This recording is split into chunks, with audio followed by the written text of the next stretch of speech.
Hi, my name is Tyler. Welcome to my channel. And today I'm going to be discussing a point in history that's kind of intriguing me right now and that I'd like to share with you. Today's video is going to be about an early mobster leader that originated in Southern California and disappeared under very odd circumstances. So let's get into it. Let's start from the beginning. So Giuseppe Ernesto Ardizzone was born on November 19th, 1884 in Piana di Greci, Italy. In modern day, that is now Piana degli Albanesi in the province of Palermo, Sicily, Italy. And I'm going to be having a poor time pronouncing some words, so just hang in with me. Hang in there with me. So Giuseppe Ernesto Ardizzone's only mentioned parent is his father, Antonio Ardizzone, which is okay because his parents aren't that big of a deal, but it kind of helps with his origin here. And that's important, but we'll get into it a little later into the video. So what you need to know about the Ardizzone family is that they actually are descendants of Albanians who were hired mercenaries to kill Muslims who at the time were trying to invade Eastern Europe. They were given land grants as a gift or reward or a thank you for fighting off these Muslims during this time in the 16th century. The reason this is important is because since the Ardizzones are descendants of these Albanians who received land grants, they were passed on to the Ardizzones, and these land grants became a huge community. In fact, the biggest Albanian communities in Italy. And within these communities, the Ardizzones have grown very close and grown up with very large mobster families that are known in America, here and there.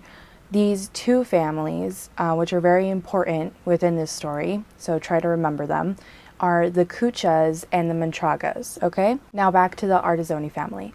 So the Ardizzones each came to America within their own time, and this is where Antonio Ardizzone, Giuseppe Ernesto Ardizzone's father, comes into play, is because Antonio Ardizzone was the head of the family, and so he was the first to migrate to America, because he wanted to see if he could become successful here in America. So he first took a ship, I believe, all the way to Louisiana, and then took a train all the way to Southern California.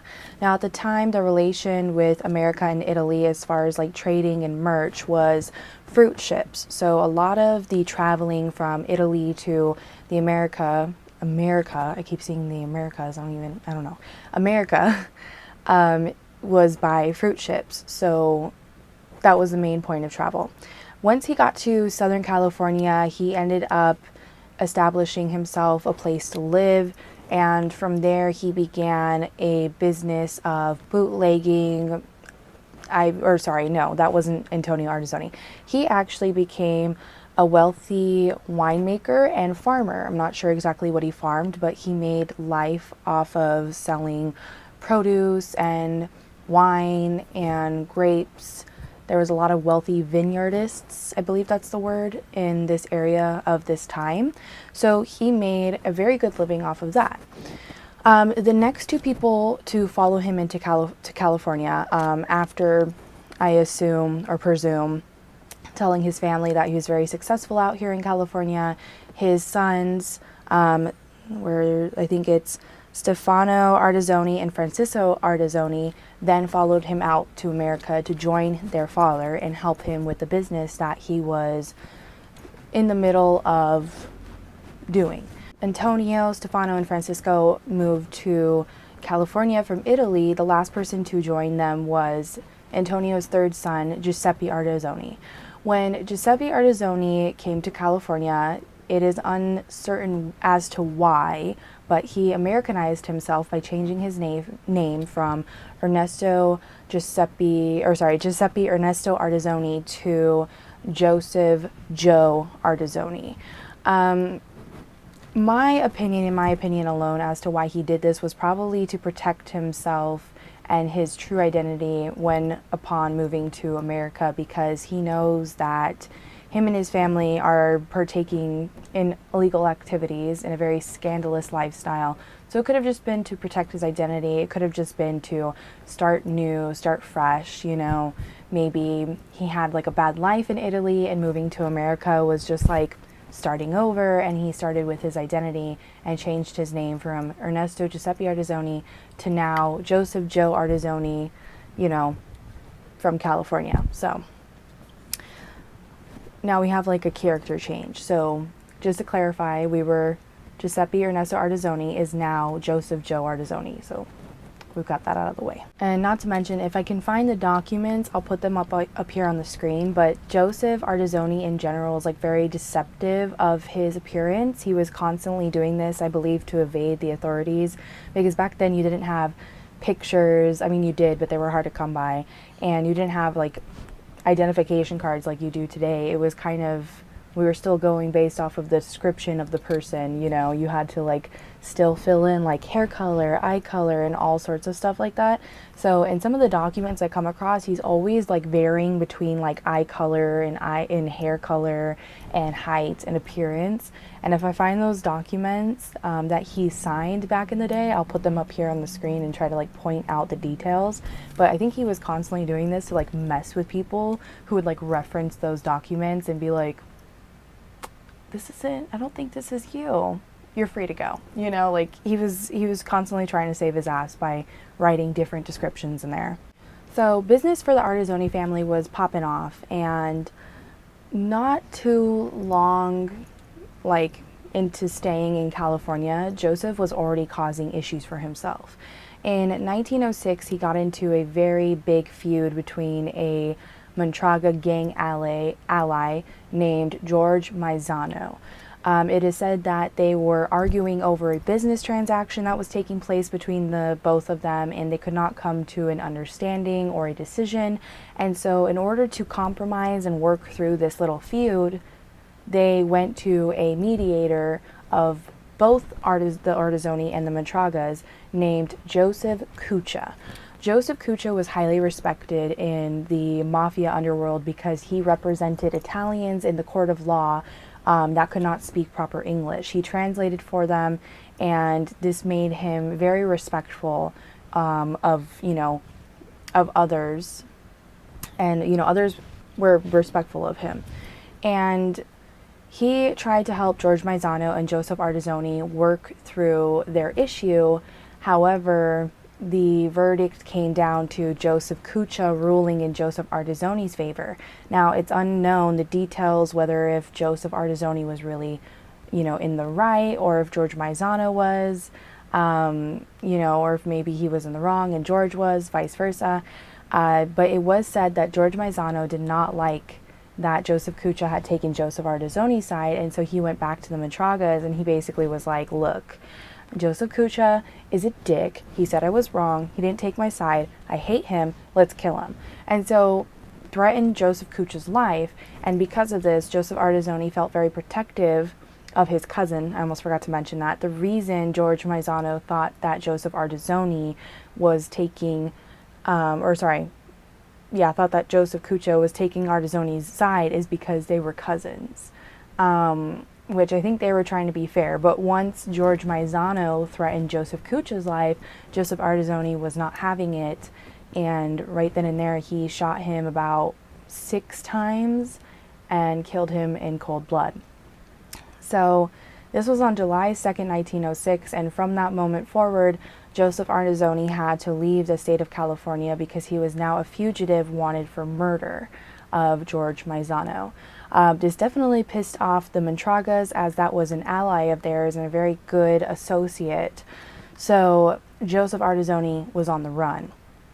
He went anywhere but California. I mean, he really was bouncing around here and there, picking up work under an alias and living somewhere far away from California since the authorities were looking for him.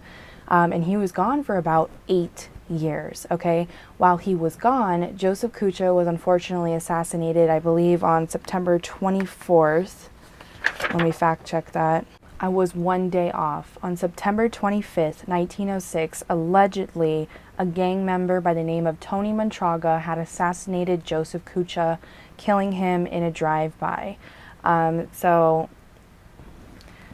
I mean, I don't know. For somebody that wanted to protect his cousin, he sure as shit just started like a fucking fire under his ass and then just ran away and left his cousin to deal with it, and then he eventually died. And the thing about like the mafia is like, you know it's coming. Like a lot of mafia members, ex-members, or like leading up to their death, like they know it's coming. You know, people act different around you. You're constantly feeling like you're being watched, and then suddenly somebody busts through your house door and like assassinates you in your sleep, or it's a drive-by, or you're randomly killed on a sidewalk. Like, it's just awful. Okay, so while Joseph was gone, they killed his cousin, the Montragas. The Montragas also start to play an important role here. So remember, this is one of the families that we were mentioning in the beginning, right? So the Montragas, they were like pissed. They were like, fuck it, we're gonna kill Joseph's cousin, and you know what, since he's gone, we're gonna start asserting dominance over his factions, over, you know, what his family has. And they do that, but what they also do is they go to the police and they start reporting everything and anything that they have against people, evidence, witnesses, basically throwing people under the bus with the, you know, goal of throwing them in prison. And the police had no problem like collaborating with them and giving them, basically actually giving the Montragas amnesty for their illegal doings and their illegal activities, as long as they gave them, you know, information and details on certain individuals that could help them throw them in jail.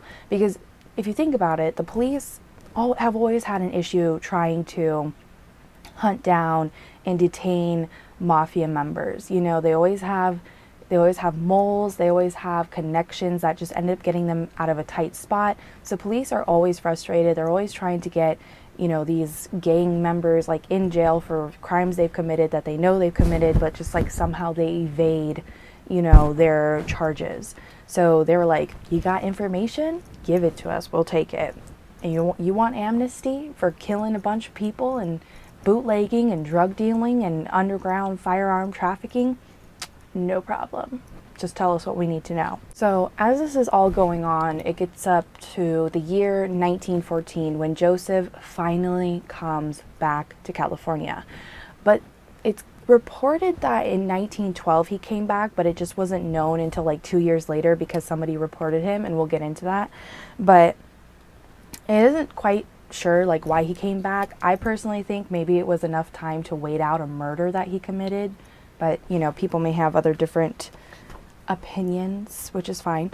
So when Joseph came back to Southern California, he took up a ranch. Now, it isn't clarified if this was the same ranch that his family moved into when coming to California, or if this is something that, like a piece of property that he owns on his own, like he bought himself. But this ranch actually has some interesting history. So it was a ranch at this point in time, but in modern day it is actually a middle school known as Mount Gleason Middle School, home of the Mustangs, I believe. If I'm wrong, I'll correct it on the screen. And another interesting fact is that I actually attended Mount Gleason Middle School, and I had no idea I was walking on a ranch that belonged to a mobster. Dope.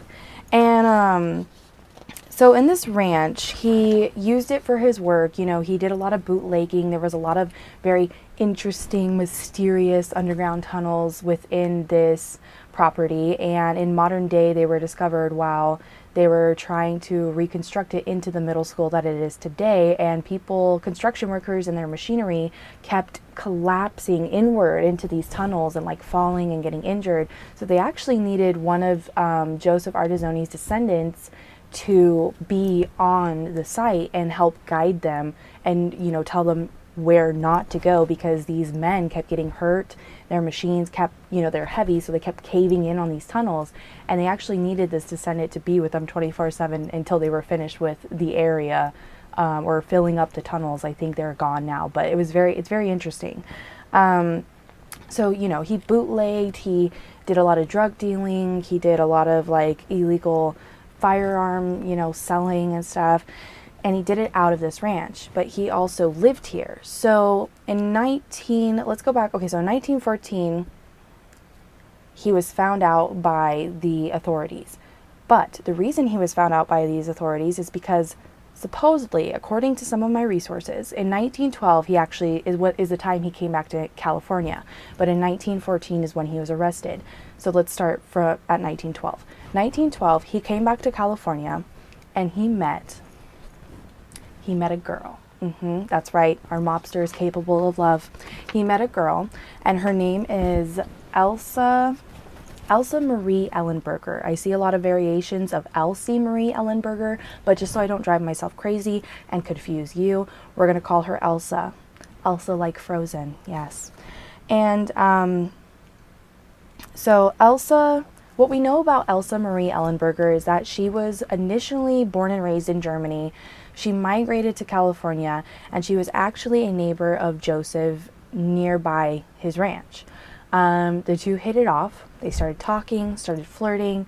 The reason this is disgusting is because at the time, Elsa was like a 16-year-old girl, or 15-year-old girl, 15, 16, and I need to do some research. I'm not sure if this was like socially acceptable back then, because this could be a time where that wasn't exactly like, an eyebrow wasn't raised at that, or nobody batted an eye. Of course, that's not acceptable in modern day, not at all, but I don't know if this was okay back then, because here's why I think, and I'll do the research, but I think it was, like, the reason I think it was, like, socially acceptable is because her father didn't like Joseph, not because she's, like, 15 years old and he's, I'm pretty sure way older at this point when they're seeing each other, but because he's a gang leader. Yeah, her dad wasn't like, she's 15, like, fucking leave my daughter alone. No, it was like, you're a gang leader? No, that's it. Elsa, get in the house. Get in the house. You know what I mean? Like, he hated him. Elsa's father hated Joseph because he was a gang leader and hanging around her daughter. And I mean, okay, whatever. But, anyways, moving on. So the two of them hit it off, and it was apparently, I don't know if this is false or not, but I guess like around this time of meeting, he actually asked Elsa to marry him. And so the two of them ended up getting hitched, had like 2-3 children, Tony Ardizzone and Josephina, I believe, Josephina Ardizzone. And there is a third child, but there's only 2 documented, so I don't know what happened with that.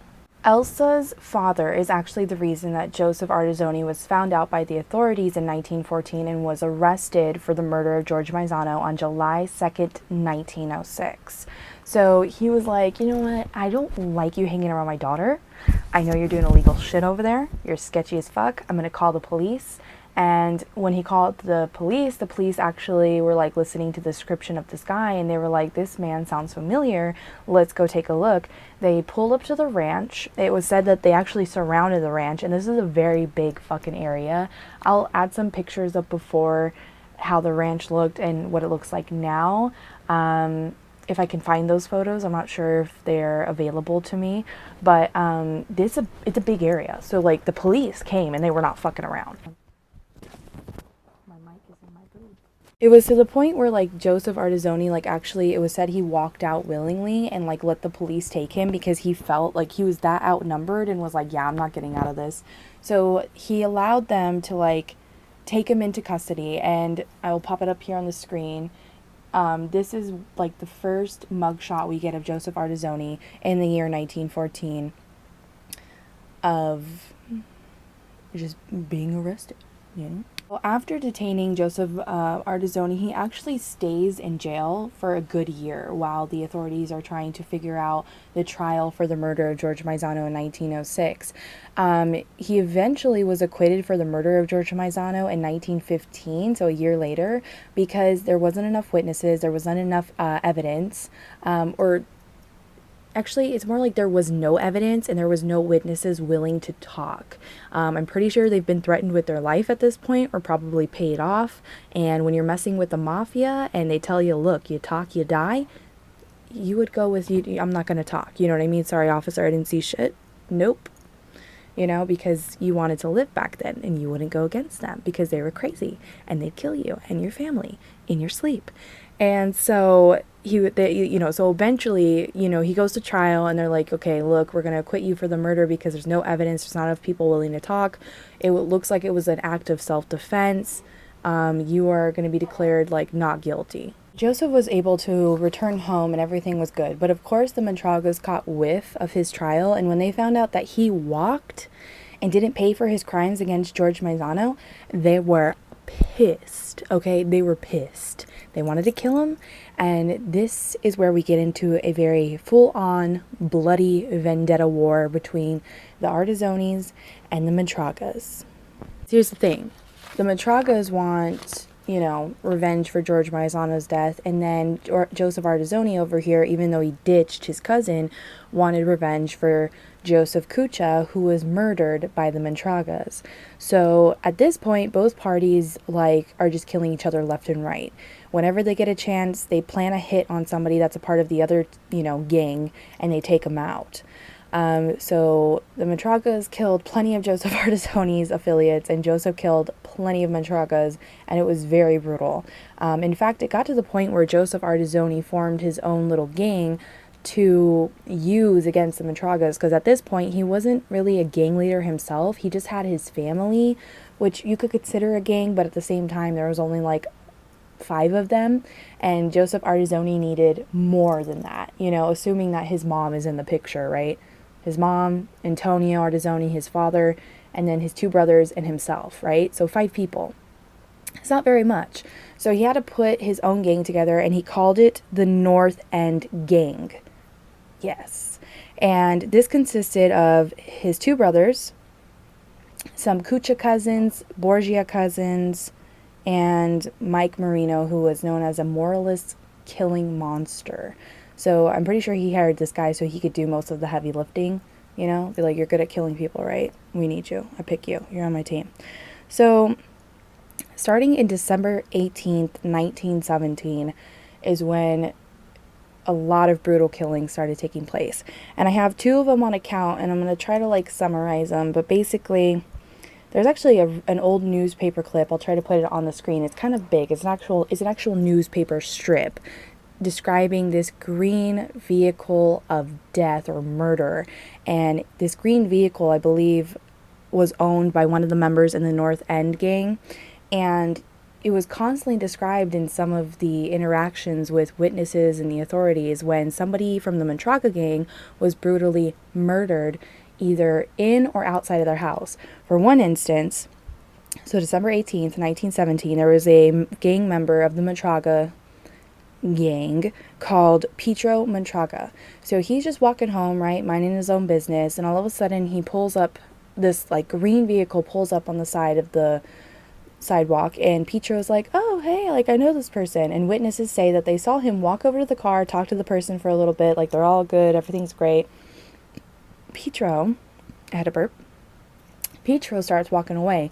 All of a sudden, something out of a movie, somebody in the passenger seat of this vehicle that was concealed with a blanket or something, pops up and starts shooting this guy in the back. And it was believed that he was shot about 7 times, more than once. More than once, it's shot in the back by a shotgun. Now, back then, mafia gangs would saw off their shotguns at the nozzle because it was meant to have a bigger impact on shooting people. In fact, it would create such an explosive shot that it's actually known that these shotguns can decapitate people when they're sawed off at the nozzle, and it creates more of an impact when you're trying to assassinate somebody because it only takes 1 shot. So this guy that was shot in the back, and he collapses and he dies on sight basically, and you see this car driving away. Nobody knows who is behind the wheel. Nobody knows who it belongs to. But, it keeps popping up each time a Montraga gang member is murdered, okay? So Pietro was the first. And then there was a second one named Rosario Montraga, who was literally decapitated in his own garage. Just pulled up to his house, was in the garage, about to step out, and then boom, somebody shot him. Head is blown to bits. Shoulders are messed up. His own wife comes out and is like, I could not imagine the reaction, but I'm not going to try to scream into the mic right now. But decapitated, dead, gruesome, awful. I mean, they were heartless killers, and they were killing these guys left and right. At this point, Joseph Ardizzone it's said that he kind of like gets into his own ego and his cocky behavior, and he's like, haha, like, I'm killing all these Montraga members and they haven't even been able to get me. Like, I'm winning at this. Like, fuck these guys, you know, like, they can't get me.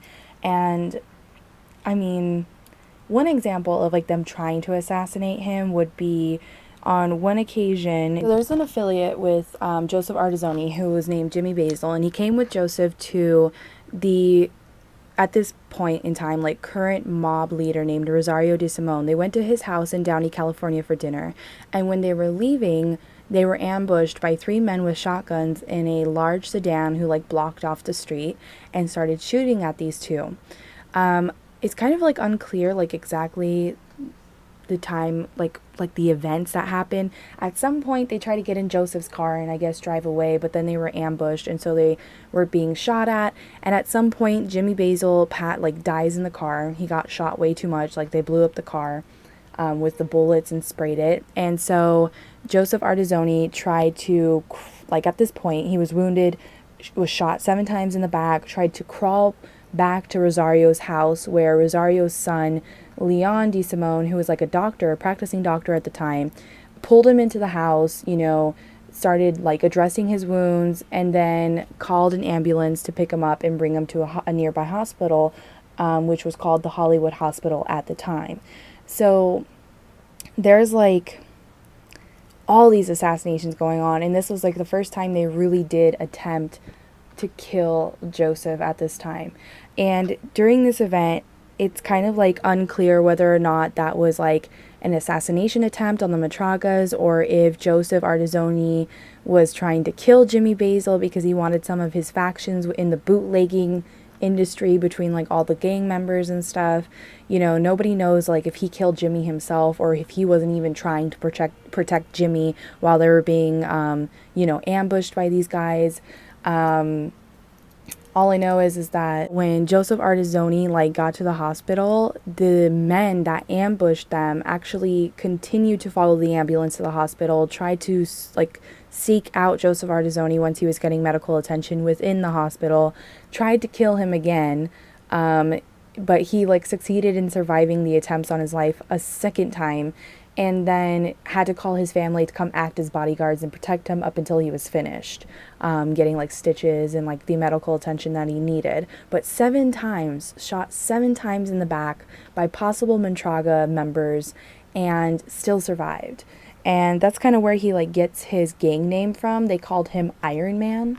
And no, I don't mean like the Marvel or DC character. Like, they would joke with him like, oh, you're probably a man of steel since you like get shot at so many times and you're never like fatally wounded like everybody else. You must be Iron Man. And then enter his gang name. Yes. Okay, moving on. So it was at this point in time that Joseph Ardizzone proved himself a worthy gang member. So he didn't have to like use his family as a gang or the North End gang anymore. He could actually be a part of a real gang. And in 1920, he became a Soldato for Rosario de Simone and his gang. A Soldato is a soldier, and they kind of have like the highest ranking in a gang, I would say. They're kind of like the boss's right-hand man. Like, nobody can touch him unless the boss, like, you know, orders so, or orders a hit on his life. He carries basically odd jobs out for the boss. You know, he collects debts. He's the guy that, you know, like, goes and beats somebody up if you tell him to because he like looked at you the wrong way. He did all sorts of stuff like that. So he started out as a Soldato, and it's also known as the first made man. Pretty important part. And he worked with Rosario de Simone up until Rosario himself stepped down in 1925 as leader, and Joseph Ardizzone resumed his roles as boss leader. And the reason this was is because Rosario de Simone was said to want to lead an authentic lifestyle, like an authentic earning in life as a businessman. He no longer wanted to be a part of the mob because he wanted to earn genuine money, you know, not in like a scandalous lifestyle. And he had a son, Frank de Simone, not Leon, who wanted to do the same. So when his father stepped down, they were like, okay, Frank, like, are you going to become our leader? And he was like, no, because I want to do the same thing as my dad. I want to become a criminal attorney, and I want to live like an honest lifestyle. And surprisingly, like, they were able to do this without like any repercussions or like any retaliation against them, because a lot of the times when mafia members like want to leave the mafia and leave like a normal life in their eyes, they kind of get like retaliation. Like sometimes people will just execute them or kill them on the spot because they know too much, or they know a lot of things about the people that they worked with in the mafia. So they were actually able to successfully do this. And so the, you know, the responsibilities and the role of being a boss leader of the Los Angeles crime family was moved on to Joseph Ardizzone. And so he was now the leader. Sometime after 1925, he became a partner and friends with Jack Dragna. Jack Dragna is a very prominent mafia figure within the, you know, mafia underworld, and I'm going to need like a whole other video to get into that guy and his own story and his own history, just to be, you know, actually be able to talk about him. But we'll just say for now within Joseph's story that he and Joseph became very good friends and affiliates, and they worked together for a good whole 10 years, just bonding their factions, bonding their gangs, and, you know, taking over the bootlegging business. Like, they saw that there was a really good opportunity in them working together, and they were right. They became very successful, very wealthy, and it kind of became like Joseph's main focus, but maybe a little too much, because, you know, this begins to lead us to Joseph's disappearance and downfall. So it was, you know, from what I've researched, it seems like Joseph Ardizzone lets things go to his head a lot, you know, like killing the Mantraga gang members and being like, neener, neener, neener, like, I've killed more of your guys than you've killed mine, like, type of stuff like that. When he started working with Jack Dragna, he started seeing like how wealthy he was becoming based off of Jack Dragna's resources, and then, you know, just combining them with Joseph's, he saw like how wealthy they were becoming. And it got to his head in the sense that he began to kill other people who had just the same, you know, success or in between. Like, he killed them so he could take over their factions and take over their business, and Jimmy Basil was one of those people. So I don't know, like, if Jack Dragna caught on to this, if he didn't like it, or like what was going on there. It's very unclear. Like, all we can do is draw our own conclusions. And in my personal opinion, you know, you guys feel free to share with me your thoughts and your ideas. I'd love to see them in the comments below. But my personal opinion is that maybe Jack Dragna feared that Joseph was going to come after him, maybe get rid of him next and try to take over. Or maybe Jack Dragna just didn't like that Joseph was doing that. Like, he was trying to be controlling and take over other factions and build his own empire at this point for himself, for his own use. And so this individual, enter Frank Borgia, who was known to work for Jack Dragna. You know, after Joseph had killed like some allies of Jack Dragna, trying to take over, you know, grow his bootlegging business and even drug dealing and like the, you know, illegal firearm selling and stuff like that.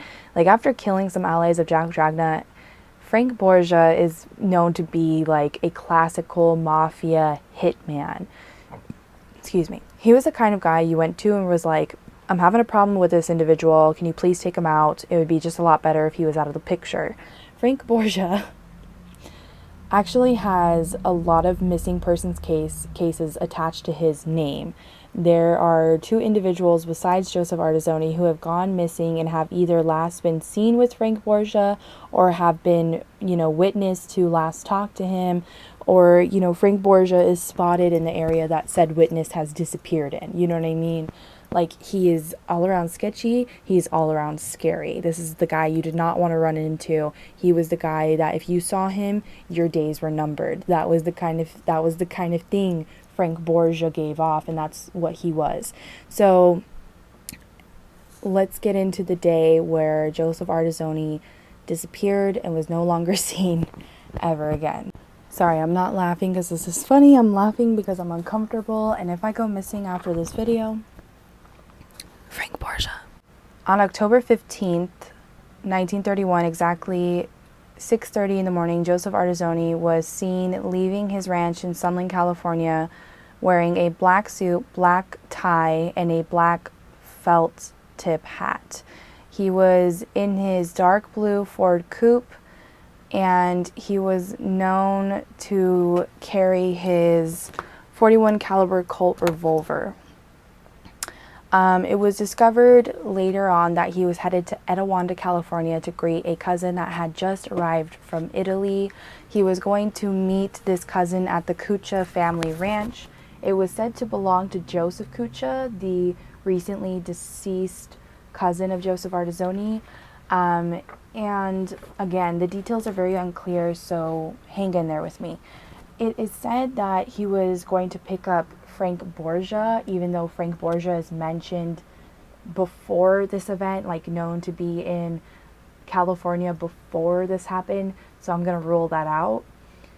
However, it is said that somewhere along the lines, like, he picked up Frank Borgia to go meet that cousin at the ranch, and from there, he was never seen again. It took about a day later for Joseph Ardizzone's brother, Francesco Ardizzone, to realize that he was gone. He was not in contact with anybody. Nobody knew where he was. They had an idea of what he was like last doing. Like, you know, of course he'd tell his family, like, okay, I'm going to go do this, but like nobody knew the details. And so Francesco Ardizzone had to like heavily decide, like, do I get the authorities involved, because that will put us under, you know, like a microscope. Do we want to do that? And of course his family does care about him, so they eventually did decide on calling the authorities, getting them involved, reporting Joseph Ardizzone as a missing persons case. And for, you know, after that, for a good week, the police were actually, you know, searching a 50-mile route of where Ardizzone could possibly be. You know, they're like, an accident, they're like looking for his car, they're looking for him. They put out, you know, his family put out flyers, they put out notices to the community if anybody's seen him, if they knew anything, to call the police. The police actually cared to search for him. They could not find anything, and, you know, they questioned people that worked with him, affiliates, whether they be gang leaders, family members, family members or friends. That's what I meant to say. Nobody knew anything. Nobody knew anything. Nobody knew where he was. They did get like a gist of an understanding from his gang members that he went to go pick up a cousin with Frank Borgia. And when the authorities looked into Frank Borgia, they understood that there was a bunch of missing people revolved around this name, revolved around this individual, and that he had never been proven guilty of murdering anybody. Like, these people just up and disappeared, just like Joseph Ardizzone. Now the thing is that the authorities were like very heavy on considering that Joseph Ardizzone was taken for a ride. Now in the mafia world, this means that you're basically being executed. That's what it means. A ride referred to like an individual, it doesn't matter who, but most likely somebody alike to Frank Borgia, who just kills people, is a hitman, an assassin, what have you. They pick you up and they take you into a very remote location, and it's most likely desert, mountains, hills, whatever you want it to be. It's vacant. They take you there so there's no witnesses, and they end up either getting you out of the car, shooting you, and then rolling your body down into a hidden area. And again, most likely in mountains, because it's just easier. They just dump your body. Or they have you drive off of a cliff in your car after shooting you, or have you do it. I don't know. Sorry, again, laughing because it's a very uncomfortable thought.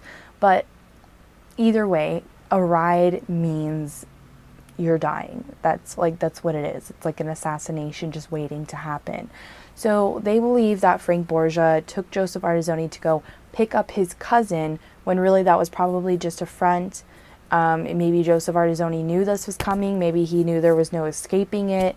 Maybe for the sake of his family, he just conformed to the fact that, you know, Jack Dragna or somebody who hired Frank Borgia just wanted him dead. But Frank Borgia took him to Etowanda, to a vacant, remote place of desert, most likely shot Joseph, dumped his body, got rid of his car, because his vehicle nor Joseph Ardizzone were ever seen again. And we'll you know, like, since we're on this topic, it's just like interesting to think about, because right by his old ranch, there is, not even like 10 minutes from him, there is like a trail, like a road that goes into like desert hills and like mountains and stuff, and there's no reception out there. Not that they had cell phones back in that time, but it just shows like how deserted it is out there. People have to pay extra money up there just to get service to come to them. I used to babysit up there. I used to go to school there.